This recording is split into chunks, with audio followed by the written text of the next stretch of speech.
ನೋಡ್ತಾ ಇದ್ದೀರಾ ಕರ್ನಾಟಕ ಟಿವಿ. ನಾನು ರಂಜಿತಾ ರೇವಣ್ಣ.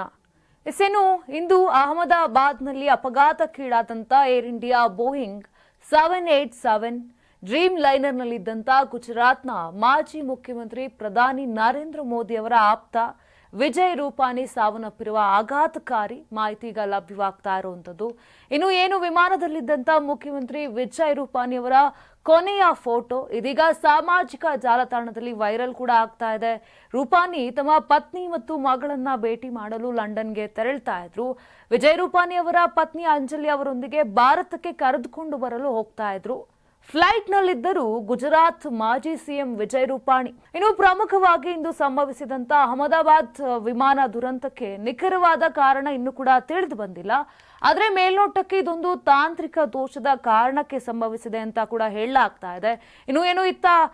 ಡಿಜಿಸಿ ಅಧಿಕಾರಿಗಳು ಮತ್ತು ಬೋಯಿಂಗ್ನ ತಾಂತ್ರಿಕ ತಂಡಗಳು ದುರಂತಕ್ಕೆ ಏನ್ ಕಾರಣ ಇರಬಹುದು, ಇದಕ್ಕೆ ಪತ್ತೆ ಮಾಡಲಿಕ್ಕೆ ಕಾರ್ಯಕ್ಕೆ ಇಳಿದಿರುವಂತದ್ದು ಪತ್ತೆ ಹಚ್ಚುವ ಕಾರ್ಯವನ್ನು ಕೂಡ ಮಾಡ್ತಾ ಇದೆ.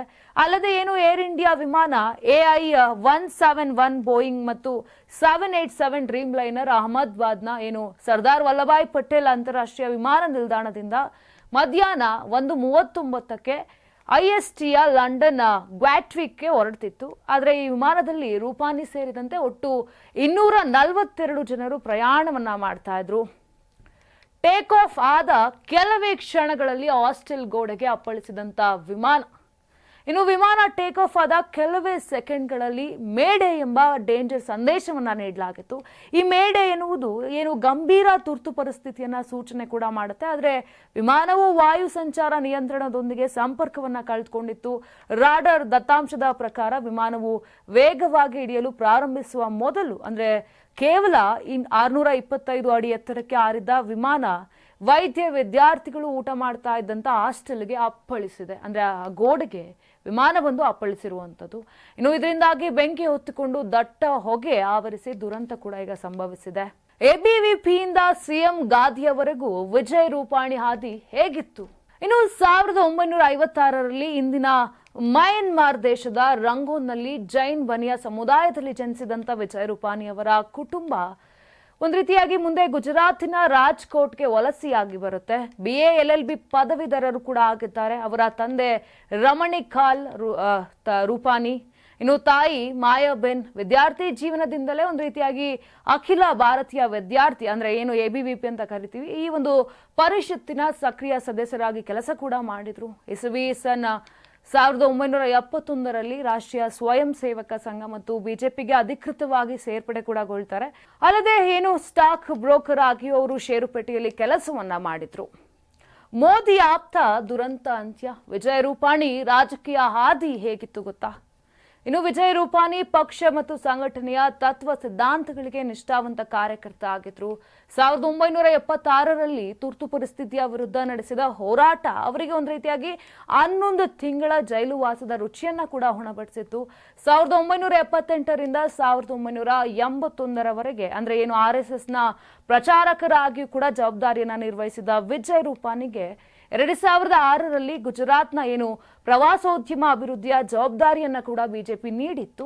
ನಂತರ 2006ರಲ್ಲಿ ರಾಜ್ಕೋಟ್ ಪಾಲಿಕೆ ಕಾರ್ಪೊರೇಟರ್ ಆಗಿ ಮೇಯರ್ ಆಗಿ ಆಯ್ಕೆಯಾದ್ರು. ಅವರಿಗೆ ಬಿಜೆಪಿ ರಾಜ್ಯಸಭೆಯ ಸದಸ್ಯ ಸ್ಥಾನವನ್ನ ಕೂಡ ನೀಡಿದ್ರು. ಮೋದಿ ಇಲ್ಲದಿದ್ರೆ ರೂಪಾನಿ ಸಿಎಂ ಆಗ್ತಿರ್ಲಿಲ್ಲ. 2014ರಲ್ಲಿ ವಾಜುಭಾಯಿ ವಾಲಾ ಪಶ್ಚಿಮ ರಾಜ್ಕೋಟ್ ವಿಧಾನಸಭಾ ಕ್ಷೇತ್ರದ ಶಾಸಕ ಸ್ಥಾನಕ್ಕೆ ರಾಜೀನಾಮೆಯನ್ನ ನೀಡಿ ಕರ್ನಾಟಕದ ರಾಜ್ಯಪಾಲರಾಗಿ ನಿಯುಕ್ತಿಗೊಂಡ್ರು. ಆಗ ಪಶ್ಚಿಮ ರಾಜ್ಕೋಟ್ ಕ್ಷೇತ್ರದಲ್ಲಿ ಸ್ಪರ್ಧಿಸುವ ಅವಕಾಶವನ್ನ ವಿಜಯ್ ರೂಪಾನಿ ಅವರಿಗೆ ರೀತಿಯಾಗಿ ಒಲಿತು. ಅಲ್ಲದೆ ಆ ಹೊತ್ತಲ್ಲೇ ಅವರು ಗುಜರಾತ್ ರಾಜ್ಯ ಬಿಜೆಪಿ ಘಟಕದ ಅಧ್ಯಕ್ಷರಾಗಿಯೂ ಕೂಡ ಕೆಲಸ ಮಾಡಿದ್ರು. ನರೇಂದ್ರ ಮೋದಿ ಗುಜರಾತ್ ಮುಖ್ಯಮಂತ್ರಿಯಾಗಿದ್ದಾಗ ಫೈನಾನ್ಸ್ ಬೋರ್ಡಿನ ಅಧ್ಯಕ್ಷರಾಗಿಯೂ ಕೂಡ ವಿಜಯ್ ರೂಪಾನಿ ಕೆಲಸವನ್ನ ಮಾಡಿದ್ರು. ಅಲ್ಲದೆ ನರೇಂದ್ರ ಮೋದಿ ರೀತಿಯಾಗಿ ವಿಜಯ್ ರೂಪಾನಿಗೆ ಬಹು ಇಷ್ಟ ಇತ್ತು. ಇಲ್ಲದಿದ್ರೆ ರೀತಿಯಾಗಿ ಗುಜರಾತ್ನ ಮುಖ್ಯಮಂತ್ರಿ ಆಗಲು ಕೂಡ ಆಗ್ತಿರ್ಲಿಲ್ಲ ಎಂಬ ಮಾತುಗಳು ಕೂಡ ಕೇಳಿಬಂದಿತ್ತು. ಗುಜರಾತಿನ 17ನೇ ಮುಖ್ಯಮಂತ್ರಿಯಾಗಿದ್ದ ಕೇಸರಿ ನಾಯಕ 2014ರಲ್ಲಿ ಪಶ್ಚಿಮ ರಾಜ್ಕೋಟ್ ವಿಧಾನಸಭಾ ಕ್ಷೇತ್ರದ ಶಾಸಕರಾಗಿ ಆಯ್ಕೆಯಾಗ್ತಾರೆ. 2016 ಆಗಸ್ಟ್ 7ರಂದು ಗುಜರಾತಿನ 17ನೇ ಮುಖ್ಯಮಂತ್ರಿಯಾಗಿ ಆಯ್ಕೆಯಾಗ್ತಾರೆ. ಆದ್ರೆ ಆಗ ಅವರಿಗೆ ಮುಖ್ಯಮಂತ್ರಿ ಜವಾಬ್ದಾರಿ ದೊರೆತಿದ್ದು 1 ವರ್ಷ ಮಾತ್ರ. 2017ರಲ್ಲೇ ವಿಧಾನಸಭಾ ಚುನಾವಣೆಯಲ್ಲೂ ಬಹುಮತವನ್ನ ಪಡೆದುಕೊಂತಾರೆ ವಿಜಯ್ ರೂಪಾನಿ. ಇನ್ನು ಅವರಿಗೆ ಮತ್ತೊಮ್ಮೆ ಮುಖ್ಯಮಂತ್ರಿ ಹುದ್ದೆ ಕೂಡ ಹೊಳೆದು ಬಂದಿತ್ತು.